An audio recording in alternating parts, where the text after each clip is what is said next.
Hi friends, പുതിയൊരു വീഡിയോയിലേക്ക് ഏവർക്കും സ്വാഗതം. നമ്മളിന്ന് കടന്നു പോകുന്നത് ഡോക്ടർ ശ്യാമപ്രസാദ് മുഖർജി ടണലിലൂടെയാണ്. ഈ ടണലിനെ പറ്റി കഴിഞ്ഞ വീഡിയോയിൽ ഞാൻ പ്രതിപാദിച്ചിട്ടുണ്ടായിരുന്നു. ഈ ടണൽ ഇന്ത്യയിലെ ഏറ്റവും വലിയ ടണലാണ്. 9.5 കിലോമീറ്റർ ദൂരമുള്ള ഈ ടണൽ നമുക്ക് 35ഓളം കിലോമീറ്റർ ലാഭമുണ്ടാക്കി തരുന്നു. 2 മണിക്കൂർ കൊണ്ട് എത്തേണ്ട സ്ഥലം വെറും 5-10 മിനിറ്റ് കൊണ്ട് നമ്മൾ അപ്പുറം എത്തുന്നു എന്നതാണ് ഈ ടണലിൻ്റെ പ്രത്യേകത. ഡോക്ടർ ശ്യാമപ്രസാദ് മുഖർജിയെ പറ്റി നമ്മൾ കേട്ടിട്ടുണ്ടാവും, പക്ഷേ ചിലപ്പോൾ അധികം കേട്ടിട്ടുണ്ടാവില്ല. അദ്ദേഹം നെഹ്റുവിൻ്റെ മന്ത്രിസഭയിലെ ഒരു മന്ത്രിയായിരുന്നു. നെഹ്റുവുമായുള്ള പിണക്കത്തിൽ മന്ത്രിസഭയിൽ നിന്ന് രാജിവെച്ച് സ്വയം സേവക സംഘത്തിൻ്റെ സഹായത്തോടുകൂടി 1951 ഇന്നത്തെ ഭാരതീയ ജനതാ പാർട്ടിയുടെ മുൻഗാമിയായി ഭാരതീയ ജനസംഘം അദ്ദേഹം രൂപീകരിച്ചു. അദ്ദേഹത്തിൻ്റെ ഏറ്റവും വലിയ ആഗ്രഹം അഖില ഭാരതീയ ഹിന്ദു മഹാസഭയുടെ പ്രസിഡന്റ് കൂടിയായിരുന്ന അദ്ദേഹം ആർട്ടിക്കിൾ 370A ശക്തമായി എതിർത്തിരുന്ന ഒരു വ്യക്തിയായിരുന്നു ശ്യാമപ്രസാദ് മുഖർജി. ഈ മഹാപണ്ഡിതൻ്റെ പേരിലാണ് ഈ തുരങ്കം അല്ലെങ്കിൽ ഈ ടണൽ അറിയപ്പെടുന്നത്. ജമ്മു കാശ്മീരിൽ ദേശീയപാത 44 ഈ തുരങ്കം ചെനാനി നശ്രി തുരങ്കം എന്നും അറിയപ്പെട്ടിരുന്നത്. ലോവർ ഹിമാലയത്തിൽ നിന്നാണ് ഇത് ആരംഭിക്കുന്നത്. 2011 ഇതിൻ്റെ നിർമ്മാണം ആരംഭിച്ചത്. ഈ തുരങ്കം 2017 പൂർത്തിയായി. ഞാൻ പറഞ്ഞതുപോലെ 9.5 കിലോമീറ്റർ നീളമുള്ള ഈ തുരങ്കം ഇന്ത്യയിലെ ഏറ്റവും ദൈർഘ്യമേറിയ റോഡ് തുരങ്കവും പൂർണ്ണമായും സംയോജിത തുരങ്ക നിയന്ത്രണ സംവിധാനമുള്ള രാജ്യത്തെ ആദ്യ തുരങ്കവുമാണ്. ഈ 2 വരി തുരങ്കം നിർമ്മിക്കുന്നതിന് ഏകദേശം 3720 കോടി രൂപയാണ് ചെലവ് എന്നാണ് കണക്കാക്കിയിരിക്കുന്നത്.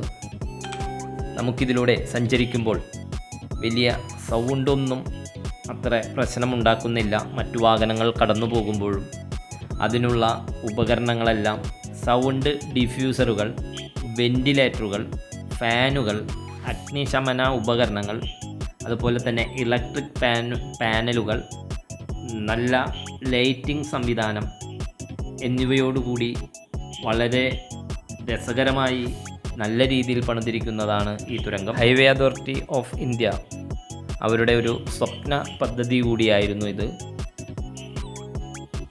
ഈ ടണലിൻ്റെ ഉൾവശം 13 മീറ്റർ വ്യാസമുള്ളതാണ്.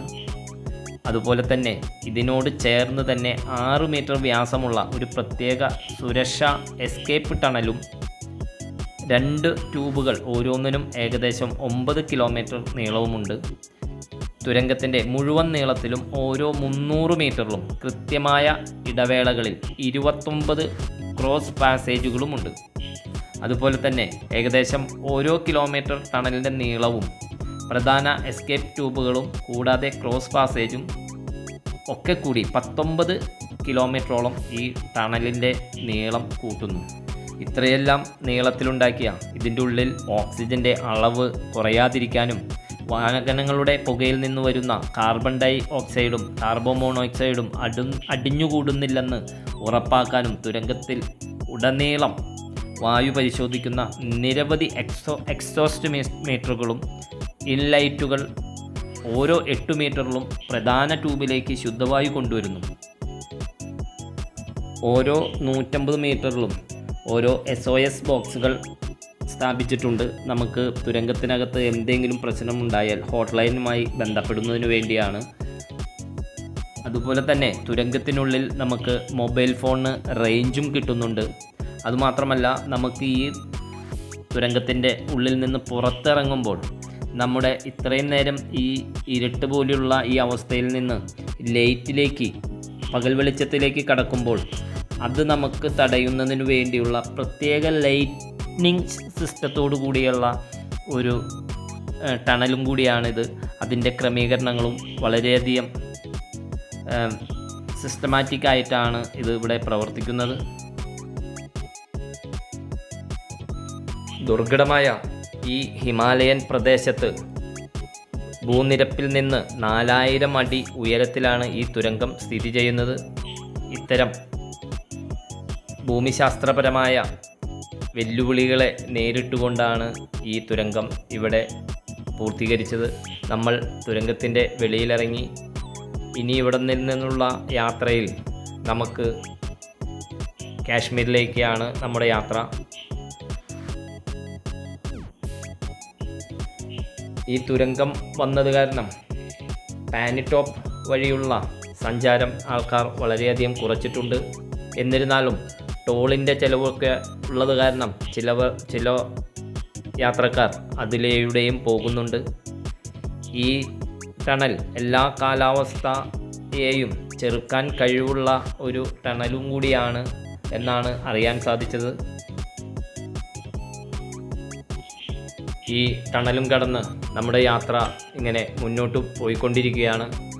നമുക്ക് ഇന്ന് കാശ്മീർ എത്താനുള്ള സാഹചര്യം വളരെ കുറവാണ്. നമുക്കിന്ന് വഴിയിൽ ഒത്തിരി ലങ്കാറുകൾ, അതായത് ഈ അമർനാഥ് തീർത്ഥയാത്രികർക്കൊക്കെ റെസ്റ്റ് ചെയ്യുന്നതും അതുപോലെ തന്നെ അവർക്ക് അവിടെ ഭക്ഷണ പദാർത്ഥങ്ങൾ ലഭിക്കുന്നതിനും, അതായത് അവിടെ വന്നാൽ നമുക്ക് അവിടുത്തെ ഈ ലങ്കാറിലുള്ള, അത് ലങ്കാർ എന്ന് പറഞ്ഞാൽ നമുക്ക് ബാത്റൂം സൗകര്യവും റെസ്റ്റ് ചെയ്യാനുള്ള സൗകര്യവും കിടന്നുറങ്ങാനുള്ള സൗകര്യവുമൊക്കെയുള്ള ഈ സ്ഥലത്ത് നമുക്ക് ഭക്ഷണവും നോർത്ത് ഇന്ത്യൻ ഭക്ഷണവും അവർ നമുക്ക് തരുന്നു. അതുപോലെ തന്നെ ഡോക്ടറുടെ സേവനവുമുണ്ട്. അങ്ങനെയുള്ള സ്ഥലങ്ങളിൽ ഏതെങ്കിലും ഇന്ന് നമുക്ക് ഒന്ന് റെസ്റ്റ് ചെയ്യണം. ഈ പ്രദേശത്ത് കൂടെ നല്ല സിനിക് വ്യൂ ആണ്. വലത്ത് വശത്തെ കൂടെ താവി നദിയും പോകുന്നുണ്ട്. ഇവിടെ ചില സ്ഥലങ്ങളിലെല്ലാം കല്ലുകൾ റോഡിലേക്ക് മറഞ്ഞു വീഴുന്നു. അത് നീക്കുന്നുമുണ്ട്. പിന്നെ ഈ താവി നദിയുടെ ഈ സൈഡിലെല്ലാം ഈ കോൺക്രീറ്റിൻ്റെ ബ്ലോക്കുകൾ വെച്ച് ഈ ക്രെയിൻ വെച്ച് തടയുന്നുണ്ട്. വണ്ടികളെല്ലാം ചെറുതായി ഒന്ന് തട്ടിയാലും അങ്ങോട്ട് മറഞ്ഞു പോവാതെ നമ്മളെ സംരക്ഷിക്കുന്നതിനു വേണ്ടി ഇതെല്ലാം BRO ബോർഡർ റോഡ് ഓർഗനൈസേഷനാണ് ഇവിടെ നടത്തിക്കൊണ്ടിരിക്കുന്നത്. ഇതിൽ ഈ ഭാഗം നടത്തുന്നത് NHA1 തന്നെയാണ്.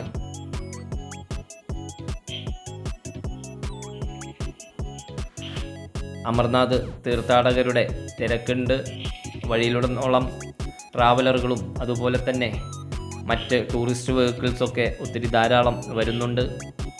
അമർനാഥ് തീർത്ഥയാത്ര നല്ലൊരു അനുഭവമാണ്. ഞാൻ 8 കൊല്ലം മുമ്പ് ഈ തീർത്ഥയാത്ര നടത്തിയിട്ടുള്ളതാണ്. കഴിയുമെങ്കിൽ എനിക്ക് അടുത്ത കൊല്ലം 2025 ഈ തീർത്ഥയാത്ര നടത്തണമെന്നുള്ള വലിയ ആഗ്രഹത്തിലാണ്. വഴിനീളെ CRPF ജവാന്മാരും അതുപോലെ തന്നെ മറ്റ് പാരാമിലിറ്ററി ഓഫീസേഴ്സും എല്ലാം വഴിനീളെ സെക്യൂരിറ്റി ഉണ്ട്. അവർക്ക് ചെറിയ ഇതുപോലുള്ള ടെൻറ്റുകളെല്ലാം ഉണ്ടാക്കി അവിടെ അവർ സുരക്ഷ ഒരുക്കുന്നുണ്ട്. ഇത് വഴിനീളെ പല സ്ഥലങ്ങളിലും ഉണ്ട്. അമർനാഥ് തീർത്ഥയാത്ര നടക്കുന്നത് കാരണം അവർക്ക് നേരെ ആക്രമണങ്ങൾ ഉണ്ടായാലോ എന്ന് പേടിച്ച് കേന്ദ്ര ഗവൺമെൻറ് ഇത് ഒത്തിരി എല്ലാ കൊല്ലവും ഈ അമർനാഥ് തീർത്ഥയാത്രയ്ക്ക് വളരെയധികം സൗകര്യം ചെയ്തു കൊടുക്കുന്നുണ്ട്. നമുക്ക് ഇങ്ങനെ നോക്കിയാൽ ഹിമാലയ മലമടക്കുകളാണ് നമ്മൾ കാണുന്നത്. ഈ പർവ്വതനിരകൾ താണ്ടി വേണം നമുക്ക് കാശ്മീരിലെത്താൻ. അവിടെ നിന്ന് വേണം നമുക്ക് ശ്രീനഗർ വഴി ലേയും ലഡാക്കും അതുപോലെ തന്നെ കർത്തുങ്കുല പാസൊക്കെ കയറി നമുക്ക് യാത്ര പോകേണ്ടത്. ഇനി അടുത്ത വീഡിയോയിൽ നമുക്ക് വീണ്ടും കാണാം.